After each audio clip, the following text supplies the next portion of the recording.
وَاذْكُرْ فِي الْكِتَابِ موسیٰ، موسیٰ علیہ السلام کا ذکر کتاب میں آپ فرمائیے. اِنَّهُ كَانَ مُخْلَصًا، بے شک وہ اللہ کے چنے ہوئے بندے تھے. وَكَانَ رَسُولًا نَبِيًّا، وہ رسول بھی تھے اور نبی بھی تھے. وَنَادَيْنَاهُ مِنْ جَانِبِ الطُّورِ الْأَيْمَنِ، ہم نے انہیں کوہ طور کی دائیں جانب سے پکارا. یعنی وہ درخت جس سے آواز آئی وہ درخت حضرت موسیٰ علیہ السلام کی دائیں طرف تھا. وَقَرَّبْنَاهُ نَجِيًّا، اور ہم نے حضرت موسیٰ علیہ السلام کو راز بتانے کے لیے اپنے قریب کیا. وَوَهَبْنَا لَهُ مِن رَحْمَتِنَا، ہم نے اپنی رحمت سے انہیں حصہ عطا فرمایا. اخاہ ہارون نبیّا، کہ اپنی رحمت سے ان کے بھائی ہارون کو نبی بنایا. ہارون علیہ السلام نبی بنے ہیں حضرت موسیٰ علیہ السلام کی دعا کے وسیلے سے. وَاذْكُرْ، اور آپ یاد کیجئے، فی الکتاب اسماعیل، کتاب میں حضرت اسماعیل علیہ السلام کا ذکر کیجئے. انہ کان صادق الوعد، آپ وعدے کے بڑے سچے تھے. یہاں تک کہ روایت میں آتا ہے کہ کسی سے آپ نے وعدہ کر لیا کہ میں یہاں کھڑا ہوں جب تک تم نہیں آتے. یہ جملہ آپ نے کہہ تو دیا، وہ 3 دن کے بعد آیا، آپ وہیں کھڑے رہے، اپنی ضروری جو طبعی حاجتیں ہیں اس سے فارغ ہو کر، یعنی کھانے پینے کا سامان لے کر پھر اسی جگہ پر آ جاتے. اور پھر جب وہ آیا تو آپ نے فرمایا کہ تم نے ہمیں مشقت میں ڈال دیا. اتنے آپ وعدے کے سچے ہیں. تو وعدہ کرنے کے لیے کوئی ضروری نہیں ہوتا کہ کوئی کہے میں وعدہ کرتا ہوں، بلکہ کہا کہ میں یہاں کھڑا ہوں جب تک تم نہیں آئے، تو یہ وعدہ ہو گیا. گو کہ 3 دن تک قیام کرنا یہ واجب اور فرض نہیں ہے. اس طرح کے وعدے میں مفسرین فرماتے ہیں عرف کو دیکھا جائے گا کہ کہا میں یہاں کھڑا ہوں، آپ کا انتظار کرتا ہوں، جب تک آپ نہیں آتے میں یہاں کھڑا ہوں. تو عرف میں اس وعدے سے جتنا وقت مراد ہوگا اتنا وقت کھڑا رہنا ضروری ہے. وَكَانَ رَسُولًا نَبِيًّا، وہ رسول بھی تھے اور نبی بھی تھے. وَكَانَ يَأْمُرُ أَهْلَهُ بِالصَّلَاةِ وَالزَّكَاةِ، وہ اپنے گھر والوں کو نماز اور زکوٰۃ کا حکم دیتے. وَكَانَ عِندَ رَبِّهِ مَرْضِيًّا، اور آپ اپنے رب کی بارگاہ میں پسندیدہ تھے. یعنی آپ کا مقام و مرتبہ کہ حضرت اسماعیل علیہ السلام اپنے گھر والوں کو نماز و زکوٰۃ کا حکم دیتے. نبی کی تعریف کی گئی، اپنے گھر والوں کو نیکی کی بات بتاتے ہیں، گناہ سے روکتے ہیں. ہر مومن کی یہ خصوصیت ہونی چاہیے کہ وہ اپنی اصلاح کی بھی فکر کرے اور اپنے گھر والوں کی بھی اصلاح کی فکر کرے. یا ایھا الذین آمنوا قوا انفسکم واہلیکم نارا، اے ایمان والو اپنے آپ کو بھی اور اپنے گھر والوں کو بھی جہنم کی آگ سے بچاؤ. اللہ تبارک و تعالی ہم سب کو عمل کرنے کی توفیق عطا فرمائے. اس آیت کریمہ میں حضرت ادریس علیہ الصلوۃ والسلام کا ذکر کیا گیا. ارشاد فرمایا وَاذْكُرْ فِي الْكِتَابِ ادریس، اور کتاب میں ادریس علیہ السلام کو یاد کرو. انہ کان صدیقا نبیا، بے شک وہ بہت سچے اور نبی تھے. وَرَفَعْنَاهُ مَكَانًا عَلِيًّا، اور ہم نے انہیں بلند مقام پر بلند فرمایا. حضرت ادریس علیہ السلام کا اصل نام اخنوخ ہے. الف خا نون واو خا، اخنوخ، الف خا نون واو خا. ادریس آپ کو اس مناسبت سے کہتے ہیں کہ آپ پر 30 صحیفے نازل ہوئے. 4 آسمانی کتابیں ہیں اور اس کے علاوہ جو چھوٹی کتابیں نازل ہوئیں جو بظاہر دیکھنے میں چھوٹی ہیں انہیں صحیفے کہتے ہیں. تو 30 صحیفے حضرت ادریس علیہ السلام پر نازل ہوئے. آپ ان کی بہت کثرت سے تلاوت کرتے اور بہت کثرت سے اس کا درس دیتے. اس مناسبت سے آپ کا نام ادریس پڑ گیا. ادریس کے معنی بہت کثرت سے درس کرنے والا. آپ حضرت آدم علیہ السلام کے بیٹے حضرت شیش کے پوتے ہیں. حضرت شیش کے آپ پوتے ہیں اور حضرت نوح علیہ السلام کے پردادا ہیں. معلوم یہ ہوا کہ حضرت شیش علیہ السلام کے بعد ہیں اور حضرت نوح علیہ السلام سے پہلے ہیں. حضرت نوح علیہ السلام کے آپ پردادا اور حضرت شیش کے پوتے ہیں. حضرت آدم اور حضرت شیش علیہ السلام کے بعد آپ زمین پر تیسرے نبی ہیں.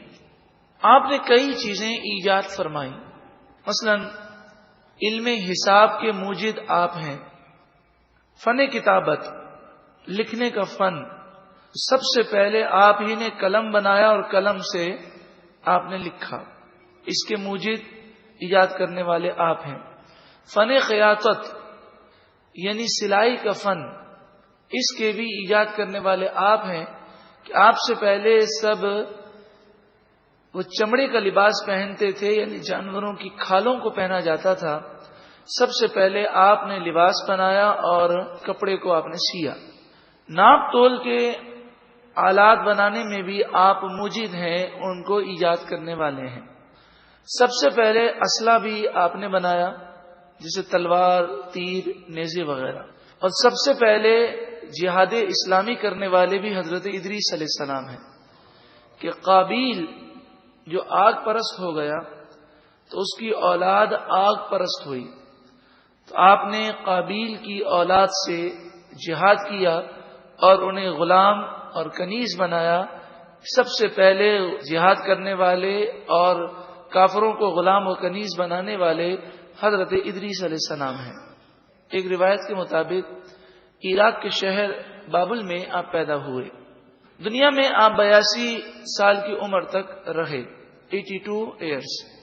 آپ نے ایک انگوٹھی پہنی تھی جس پر ایک تحریر لکھی تھی، الصبر مع الایمان باللہ یورث الظفر،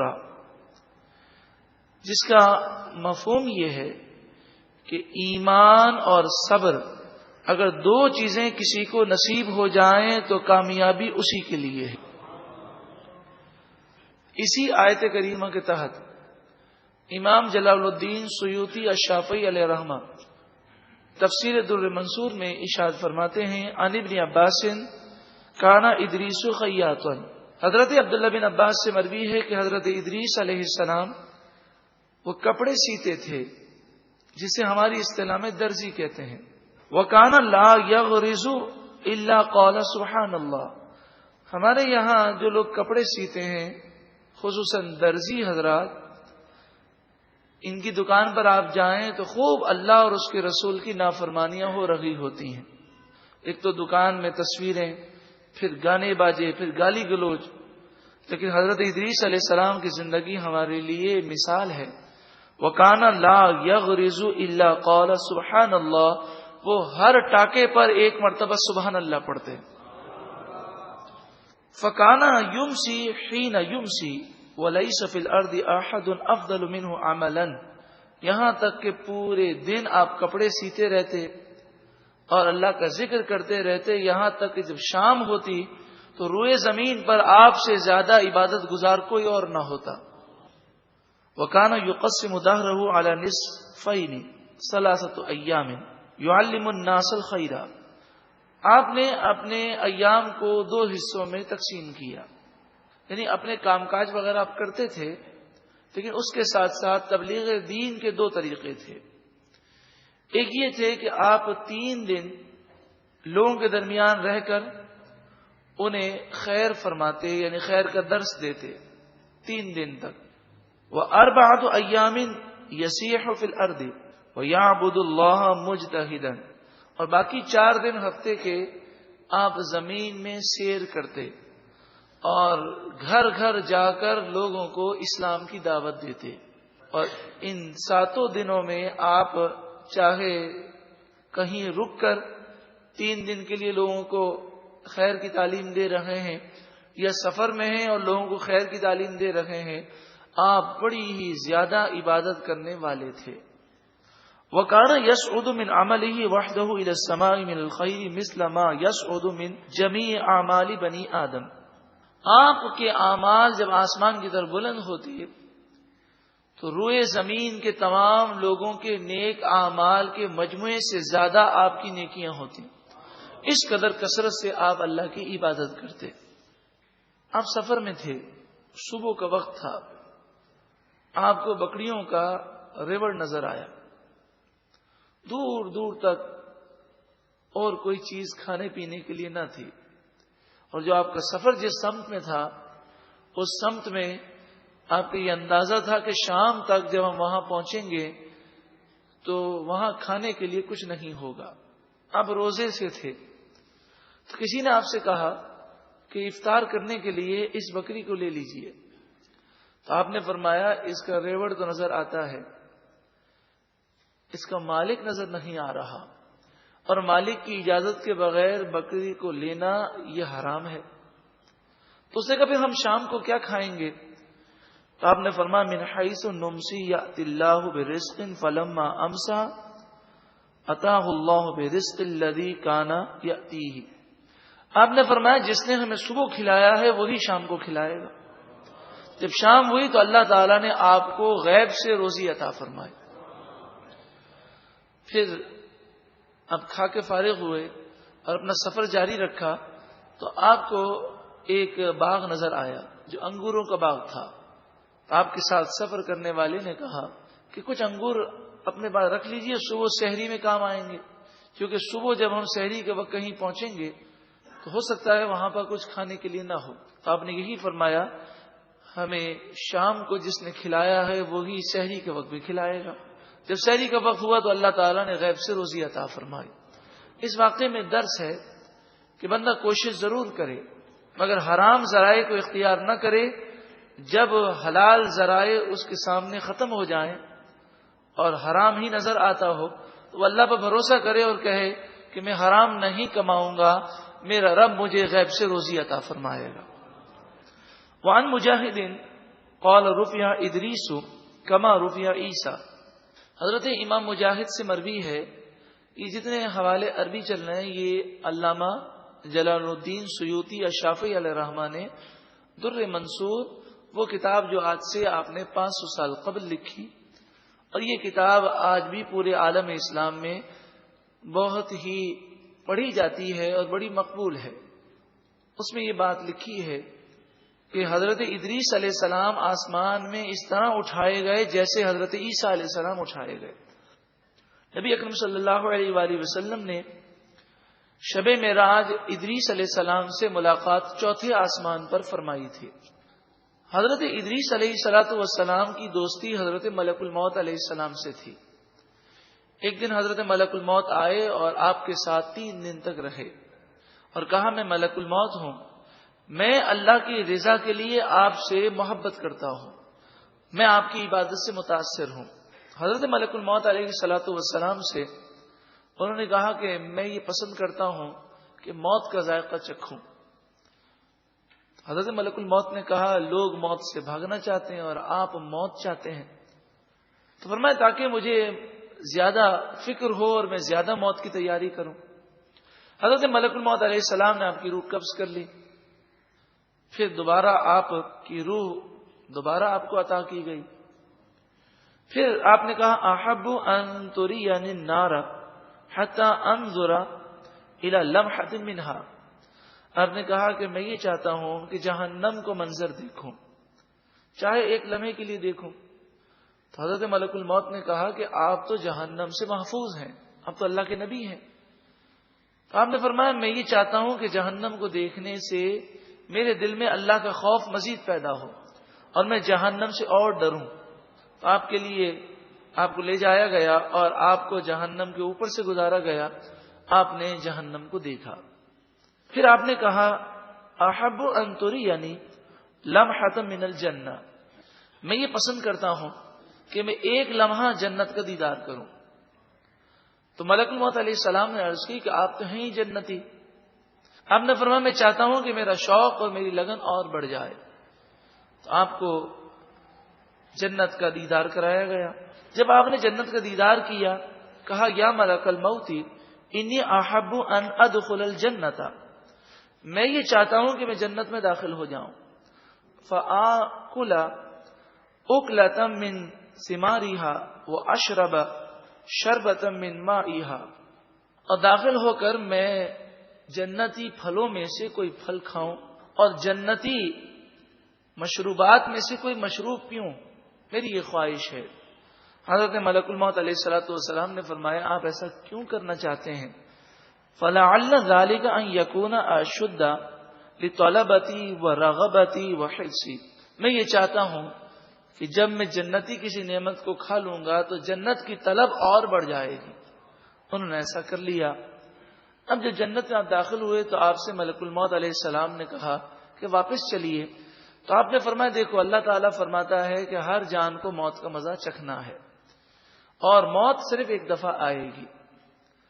میں موت کا مزہ چکھ چکا، جیسا کہ قرآن پاک میں بھی ہے، سورہ آل عمران آیت نمبر 185، سورہ انبیاء آیت نمبر 35، سورہ عنکبوت آیت نمبر 57، یہ تین مقامات پر قرآن پاک پر ایک ہی آیت ہے، یعنی یہ الفاظ ایک ہی ہیں، کل نفس ذائقۃ الموت۔ یہ جملہ 3 مرتبہ قرآن پاک میں آیا کہ ہر جان کو موت کا مزہ چکھنا ہے۔ افما نحن بمیتین الا موتتنا الاولی، سورہ صافات آیت نمبر 58 اور 59، کہ موت صرف ایک مرتبہ آئے گی۔ تو آپ نے فرمایا کہ موت تو ایک دفعہ آنی ہے، وہ مجھے آ چکی۔ اور جہاں تک تعلق ہے دوسرا معاملہ، میں جہنم کے اوپر سے گزر گیا، اور جہنم سے ہر ایک کو ایک مرتبہ اوپر سے گزرنا ہے۔ وہ پل صراط ہوگا جو جہنم کے اوپر ہوگا، نیک بھی گزریں گے اور بد بھی گزریں گے۔ بد گناہگار کٹ کٹ کے جہنم میں گریں گے، اور جنتی لوگ جہنم کے اوپر سے پل صراط سے اس تیزی کے ساتھ گزریں گے جیسے بجلی چمکتی ہے، اور جہنم ان مومنوں کو کہے گی کہ مومنوں جلدی نکل جاؤ، تمہارے ایمان کے نور کی وجہ سے کہیں میری آگ نہ بجھ جائے۔ قرآن مجید فرقان حمید میں بھی ہے، سورہ مریم آیت نمبر 71، وَإِن مِّنكُمْ إِلَّا وَارِدُهَا كَانَ عَلَى رَبِّكَ حَتْمًا مَّقْضِيًّا، ہر ایک کو جہنم کے اوپر سے گزرنا ہے، اور یہ حتمی فیصلہ ہے، ایسا ضرور ہوگا۔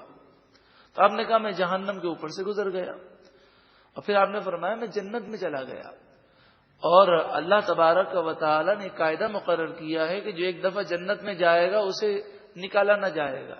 سورہ ہجر آیت نمبر 48 میں بھی یہ مفہوم موجود ہے، وَمَا هُم مِّنْهَا بِمُخْرَجِينَ، اور یہ جنتی جنت سے پھر کبھی نکلیں گے نہیں۔ تو آپ نے کہا کہ اب مجھے تم جنت سے نکل کر دوبارہ دنیا میں جانے کا کیوں کہتے ہو؟ تو حضرت ملک الموت علیہ الصلوۃ والسلام نے اللہ کی جناب میں عرض کی، اے پروردگار تیرا بندہ یہ چاہتا ہے۔ تو اللہ تعالیٰ نے فرمایا اے ملک الموت، میرے بندے نے جو کچھ کیا میرے حکم سے کیا۔ تو اس روایت کے مطابق وَرَفَعْنَاهُ مَكَانًا عَلِيًّا کی یہ معنی ہے کہ ہم نے انہیں آسمانوں کی طرف بلند کیا۔ حضرت ادریس علیہ الصلوۃ والسلام نے موت کا ذائقہ چکھ لیا، ایک آن کے لیے انہیں موت آ گئی۔ اب ایک روایت کے مطابق جب قیامت کی ہولناکیاں ہوں گی تو جس نے ایک دفعہ موت کا مزہ چکھ لیا ہے تو اسے دوبارہ موت نہیں آئے گی۔ تو فرمایا قیامت کی ہولناکیوں میں حضرت ادریس علیہ الصلوۃ والسلام پر تمام انبیاء جنہوں نے موت کا ذائقہ چکھ لیا ہے ان پر وقتی طور پر استغراقی کیفیات ہوں گی، جس کو ہماری اصطلاح میں بے ہوشی کہتے ہیں، وہ اللہ کی یاد میں گم ہوں گے۔ آگے آیت سجدہ ہے، اولئک الذین انعم اللہ علیہم من النبیین من ذریۃ آدم، ان لوگوں کا ذکر کیا گیا اللہ کے نیک بندوں کا، ان میں حضرت ادریس علیہ السلام کا بھی ذکر ہم نے سنا۔ اللہ تعالیٰ ان نیک بندوں کے صدقے میں ہمیں بھی نیک بنا دے۔ یہ بھی کوئی ہماری زندگی ہے جانوروں جیسی زندگی، کھانا پینا اور مر جانا۔ اصل زندگی تو یہ ہے جس میں عبادت کی لذتیں ہوں، راتوں کو اٹھ اٹھ کر اللہ کی بارگاہ میں رو رہا ہو، تہجد پڑھ رہا ہو، زبان سے دل سے اللہ کا ذکر جاری ہو، ایک پاکیزہ نورانی زندگی، یہ زندگی ہے۔ یہ بھی کوئی زندگی ہے ہماری کہ ہم دنیا کے دھندوں میں رہتے ہیں اور ایک دن مر جاتے ہیں۔ تو زندگی تو ان لوگوں نے گزاری. اولئک الذین انعم اللہ علیہم من النبیین من ذریۃ آدم. یہی وہ لوگ ہیں جن پر اللہ نے اپنا انعام اور فضل نازل کیا، یعنی نبی جو آدم علیہ السلام کی اولاد سے ہیں. وَمِمَّنْ حَمَلْنَا مَعَ نُوحٍ، اور ان لوگوں پر بھی اللہ نے اپنا فضل کیا کہ جو ان لوگوں میں سے ہیں جو حضرت نوح علیہ السلام کے ساتھ کشتی میں سوار ہوئے. تو حضرت نوح علیہ السلام کی اولاد میں سے جو نبی ہیں ان کا ذکر کیا گیا. وَمِن ذُرِّيَّةِ إِبْرَاهِيمَ وَإِسْرَائِيلَ، اور نوح علیہ السلام کی اولاد میں حضرت ابراہیم علیہ السلام ہے، اور ابراہیم علیہ السلام کی اولاد میں دو نبی ہیں، حضرت اسماعیل اور حضرت اسحاق. حضرت اسحاق کے بیٹے حضرت یعقوب ہیں جنہیں قرآن پاک میں اسرائیل کہا گیا. حضرت یعقوب علیہ السلام کا لقب اسرائیل تھا. اسرائیل کوئی برا نام نہیں ہے. اسرائیل کے معنی ہے عبداللہ، اللہ کا بندہ. جو کہ اب تو ہمارے ذہن میں اسرائیل کا کوئی اور ہی تصور ہے. تو حضرت یعقوب علیہ السلام اسحاق علیہ السلام کے بیٹے، اسحاق علیہ السلام حضرت ابراہیم علیہ السلام کے بیٹے. حضرت یعقوب علیہ السلام کی اولاد میں تقریباً ایک روایت کے مطابق 80,000 انبیاء بھیجے گئے. اور ابراہیم علیہ السلام کے دوسرے بیٹے حضرت اسماعیل علیہ السلام، ان کی اولاد میں آقا دو جہاں صلی اللہ علیہ وسلم ہے. تو فرمایا وَمِن ذُرِّيَّةِ إِبْرَاهِيمَ وَإِسْرَائِيلَ، حضرت ابراہیم اور حضرت یعقوب علیہ السلام کی اولاد میں سے جو نبی ہیں ان پر اللہ نے فضل کیا. وَمِمَّنْ هَدَيْنَا وَاجْتَبَيْنَا، یہ ان لوگوں میں سے ہیں جنہیں ہم نے ہدایت دی اور انہیں چن لیا. اب آیت سجدہ ہے اذا تتلا علیہم آیات الرحمن، جب ان پر رحمان عز و جل کی آیتیں پڑھی جاتی ہیں. خروا سجدا وبکیا، وہ روتے ہوئے سجدوں میں گر جاتے ہیں. اللہ اکبر. جن کی زندگی پاکیزہ، جو خود پاکیزہ، جس پر نظر فرما دے وہ پاکیزہ ہو جائے، جو معصوم ہیں جن سے گناہ ہو ہی نہیں سکتے، جب رحمان عز و جل کی آیتیں سنتے وہ انبیاء، تو وہ سجدے میں گر جاتے اور خوف خدا سے روتے. اگر ہم سجدے میں جا کر رو نہیں سکتے تو اچھوں کی ادا اپنانا ایک اچھی بات ہے. تو رونے جیسی شکل بنائیے. حدیث پاک میں فرمایا کہ اللہ کی بارگاہ میں رو، اور رو نہیں سکتے تو رونے جیسی شکل بناؤ کہ اچھوں کی نقل بھی اچھی ہے. سورہ مریم کی آیت نمبر 59 میں ارشاد فرمایا فَخَلَفَ مِن بَعْدِهِمْ خَلْفٌ، پھر ان کے بعد ان کی اولاد میں ایسے لوگ آئے اضاعوا الصلاۃ، جنہوں نے نمازوں کو ضائع کیا، واتبعوا الشہوات، اور انہوں نے شہوتوں کی خواہشات کی پیروی کی. فسوف یلقون غیا، پس ان قریب یہ لوگ جہنم کی وادی غی میں داخل ہوں گے. ہم سب آدم علیہ السلام اور حضرت نوح علیہ السلام کی اولاد میں سے ہیں. اور اس کے علاوہ یہودی عیسائی حضرت ابراہیم علیہ السلام، اسحاق علیہ السلام اور یعقوب علیہ السلام کی ترتیب سے ہے کہ حضرت ابراہیم علیہ السلام، پھر حضرت اسحاق علیہ السلام، پھر حضرت یعقوب علیہ السلام. تو یہودی اور عیسائی اس دور میں حضرت یعقوب علیہ السلام کی اولاد سے تھے، اور مکہ مکرمہ کے رہنے والے کفار وہ حضرت اسماعیل علیہ السلام کی اولاد سے تھے. تو نبیوں کی اولادیں ہیں. ہمارے آبا و اجداد میں کیسے نیک و صالح لوگ تھے. ہمیں اپنے آبا و اجداد سے کیا نسبت ہے؟ کسی کو دیکھا جائے تو کوئی صحابی کی اولاد سے ہے، کوئی تابعین کی اولاد سے ہے، کوئی بزرگان دین کی اولاد سے ہے. لیکن کیا ہم جن بزرگوں کی اولاد سے ہیں، کیا ان کے نقش قدم پر ہم چلتے ہیں؟ کل بروز قیامت ہم ان کے سامنے شرمندہ ہو جائیں گے. اللہ شرمندگی سے محفوظ فرمائے۔ تو فرمائے ان کے بعد ایسے لوگ پیدا ہوئے جنہوں نے اپنے آباء و اجداد کے نقش قدم پر چلنے کے بجائے، نیک صالح بننے کے بجائے نمازوں کو ضائع کیا اور خواہشات نفس کے پیچھے چلے، وہ غی میں داخل ہوں گے۔